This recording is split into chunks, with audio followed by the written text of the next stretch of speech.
പവിത്രത്തിലെ പുത്തൻ വിശേഷത്തിലേക്ക് ഏവർക്കും സ്വാഗതം. ഈ റിവ്യൂ ഇഷ്ടപ്പെടുവാണെങ്കിൽ സബ്സ്ക്രൈബ് ചെയ്യണേ, സപ്പോർട്ട് ചെയ്യണേ.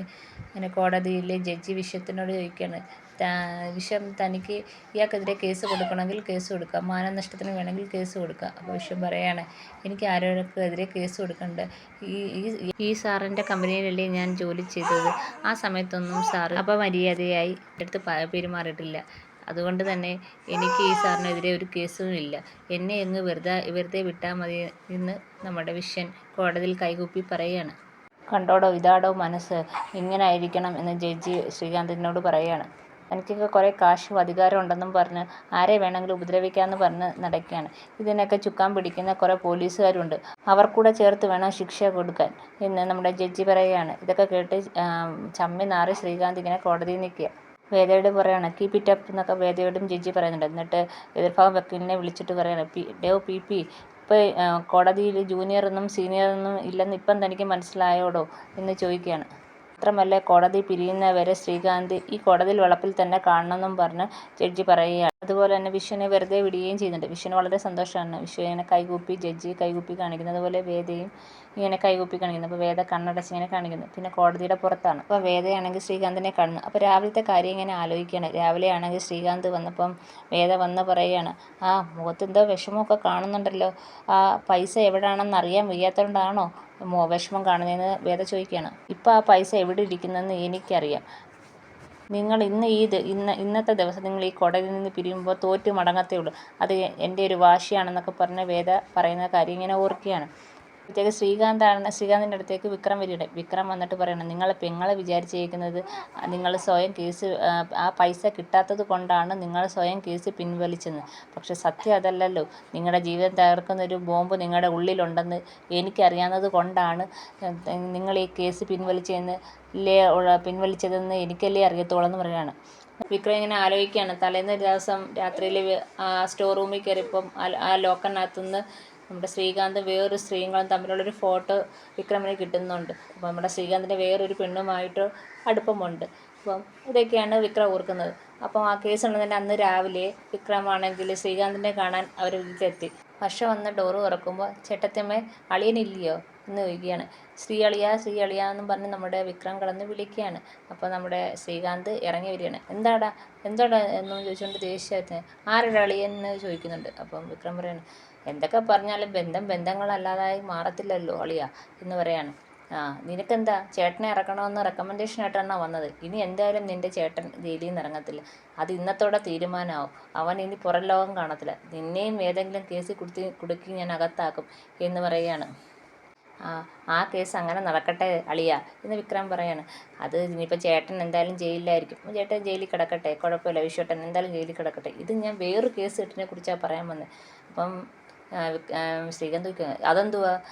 PP നഗറിലെ ഫ്ലാറ്റിലെ 212 റൂമിലെ എന്നൊക്കെ പറയുമ്പോഴത്തേക്ക് നമ്മുടെ ശ്രീകാന്ത് ഇങ്ങനെ വെളുത്തിരിക്കുകയാണ്. ശ്രീകാന്ത് പെട്ടെന്ന് എന്നും പറഞ്ഞ് കോളറിൽ കയറി പിടിച്ചുകൊണ്ട് പോകുന്നു. എന്നിട്ട് പറയണം, വർഷ നീ കയറിപ്പോ, ഇവൻ്റെ കാര്യം ഞാൻ ശരിയാക്കിക്കോളാം എന്നും പറഞ്ഞുകൊണ്ട് വർഷയോട് പറയണം. അപ്പോൾ വർഷ അങ്ങ് കയറിപ്പോവും. അപ്പം ശ്രീകാന്താണെങ്കിൽ വിക്രമിനെയും വലിച്ചു പിടിച്ച് പുറത്തോട്ട് വന്നിട്ട് പറയാം, എന്നെ നാട്ടിക്കല്ലേ വിക്രം, നീ ആരോടും പറയല്ലേ. അപ്പം വിക്രം പറയാണ്, ഞാൻ ആരോടും പറയത്തൊന്നുമില്ല. വേണമെങ്കിൽ ചേട്ടത്തി കാണാൻ വേണ്ടി എന്നെ പിടിച്ച് പുറത്തേക്കൊക്കെ തെള്ളിക്കോ, പക്ഷേ കേസ് പിൻവലിക്കണം. കേസ് ഞാൻ പിൻവലിച്ചോളാം എന്നും പറഞ്ഞ് വിക്രമിനെ പിടിച്ച് തെള്ളുന്നതാണ്. ചേട്ടത്തിയമ്മ കണ്ടോട്ടെ എന്നൊക്കെ പറഞ്ഞുകൊണ്ടാണ് പിടിച്ച് തെള്ളുന്നത്. ഇതിങ്ങനെ വിക്രം ആലോചിക്കുകയാണ്. ശ്രീകാന്തിനോട് പറയാണ്, അവിടെ നിന്ന് കിട്ടിയ ഫോട്ടോ നിങ്ങൾക്ക് ഞാനങ്ങ് തരാം. എനിക്കിത് കൈവച്ചിട്ട് പ്രത്യേകിച്ച് കാര്യമൊന്നുമില്ല. അപ്പോൾ ഇനി തായോ എന്ന് പറയുകയാണ് ശ്രീകാന്ത്. പക്ഷേ ഇനി എൻ്റെ അടുത്ത് വേഷം കെട്ട് ഇറക്കിക്കൊണ്ട് വന്നു കഴിഞ്ഞാൽ ഇതിൻ്റെ കോപ്പി അടിച്ച് ഞാൻ നാട്ടിൽ മൊത്തവും ഇറക്കും എന്ന് പറയുകയാണ് വിക്രം. ഇതൊക്കെ കണ്ടുകൊണ്ട് നമ്മുടെ വേദ അവിടെ നിൽപ്പുണ്ട്. അപ്പം വേദ അങ്ങോട്ട് വന്നിട്ട് ചോദിക്കണം, എന്തുവാ ശ്രീയേട്ടൻ്റെ കൊടുത്തത്? ഒന്നുമില്ല, അതൊരു പേപ്പർ. അത് പേപ്പറോ? പേപ്പർ, അത് നമ്മുടെ വിശ്വേട്ടന് വന്ന സമൻസാ, അതാ കൊടുത്തേ എന്ന് പറയുകയാണ്. എന്ന് പറഞ്ഞ് വിക്രം അങ്ങ് പോവുകയാണ്. വിക്രം പറഞ്ഞ, വാ വിശ്വേട്ടനോടെ നമ്മളെ കാത്തിരിക്കുമെന്നും പറഞ്ഞ് വിക്രം അങ്ങ് പോവുകയാണ്. വേദ ഇങ്ങനെ ആലോചിച്ച് നിൽക്കുക. ശ്രീജയും മാഷും വിശ്വനും കൂടെ ഹോട്ടലിൽ വന്ന് വീട്ടിലേക്ക് ഇറങ്ങിയാണ്. വിക്രമും വേദയും ബൈക്കിലും വരുന്നുണ്ട്. അപ്പം വിശ്വൻ വന്ന് വീട്ടിലെല്ലാം ഇങ്ങനെ നോക്കിയിരിക്കുകയാണ്. അപ്പം അച്ഛൻ ചോദിക്കുകയാണ്, നീ എന്താടാ ആദ്യമായിട്ട് വീട് കാണുന്ന പോലെ അല്ല അച്ഛാ, ഞാനിങ്ങോട്ട് തിരിച്ചു വരുവാൻ പറ്റുമെന്ന് എനിക്കറിയത്തില്ലായിരുന്നു, അതുകൊണ്ട് നോക്കിപ്പോയതാണ്. ഞാൻ വിചാരിച്ച അതിനകത്ത് തന്നെ എൻ്റെ ജീവിതം കഴിച്ചു കൂട്ടേണ്ടി വരുമെന്ന് വിചാരിച്ചെന്ന് പറയാണ്. അപ്പോഴേ വേദ വന്നിറങ്ങുമ്പോൾ വേദയെടുത്ത് വന്നിട്ട് പറയാണ്, വേദേ, നീയാ എന്നെ രക്ഷിച്ച്, എനിക്ക് നിന്നോടാ നന്ദി പറയാനുള്ളതെന്ന് പറയാണ്. അപ്പോൾ വേദ പറയാണ്, അങ്ങനൊന്നുമില്ല വിശ്വേട്ടാ, എനിക്കറിയാം വിശ്വേട്ടൻ തെറ്റ് ചെയ്തിട്ടില്ലെന്ന്. പിന്നെ ഞാൻ എന്തിനാണ് പേടിക്കേണ്ട ആവശ്യമില്ല കോടതിയിൽ, അതുകൊണ്ടാണ് ഞാൻ വിശ്വേട്ടനെ ഇറക്കിയെന്ന് പറയാണ്. ഇനി ഇതൊന്നും പറയണ്ട, വാ വിശ്വേട്ടെന്നും പറഞ്ഞിട്ട് വിഷുവിനെ വിളിച്ചുകൊണ്ട് എല്ലാവരും അകത്തേക്ക് പോകാൻ.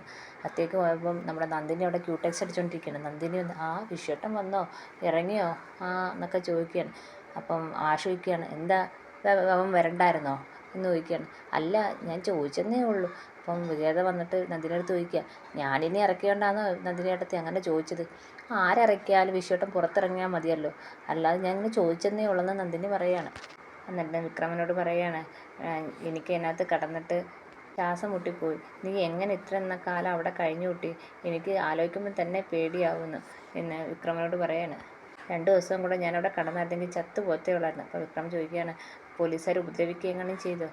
അതൊന്നുമില്ല, പക്ഷേ അവിടുത്തെ ജീവിതം എനിക്ക് ആലോചിക്കാൻ കൂടി വയ്യാന്ന്. ഇങ്ങനെ സംസാരിച്ചുകൊണ്ടിരിക്കുമ്പോഴാണ് നമ്മുടെ കമലാമ്മ അങ്ങോട്ട് വരുന്നത്. കമലാമ്മയുടെ കയ്യിൽ ഇരുന്ന സാധനം അവിടെ വെച്ചിട്ട് ഓടി വന്ന് വിഷുവിനെ കെട്ടിപ്പിടിച്ച് കരയുകയാണ്. അമ്മ വിഷമിക്കേണ്ട, ഞാൻ എന്തായാലും വന്നല്ലോ എന്ന് പറഞ്ഞിട്ട് വിഷുവിനാണെങ്കിൽ അമ്മയെ ആശ്വസിപ്പിക്കുകയാണ്. അപ്പം മാഷ് പറയാണ്, നീ അവനെ കെട്ടിപ്പിടിക്കാതെ വേദയും കൂടെ ഒന്ന് കെട്ടിപ്പിടിക്കുക, വേദയല്ലേ അവനെ ഇറക്കിക്കൊണ്ട് വന്നതെന്ന് നമ്മുടെ മാഷ് പറയാണ്. അപ്പോൾ ഇങ്ങനെ കമലാമ്മ ഇങ്ങനെ വേദയെ നോക്കുവാണ്.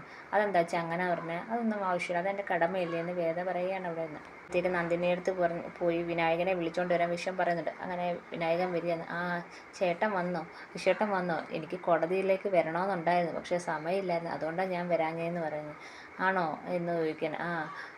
നിനക്കറിയത്തില്ലായിരുന്നു അത് ശ്രീകാന്തിൻ്റെ കമ്പനിയാണെന്ന്? അതെനിക്കറിയത്തില്ലായിരുന്നു.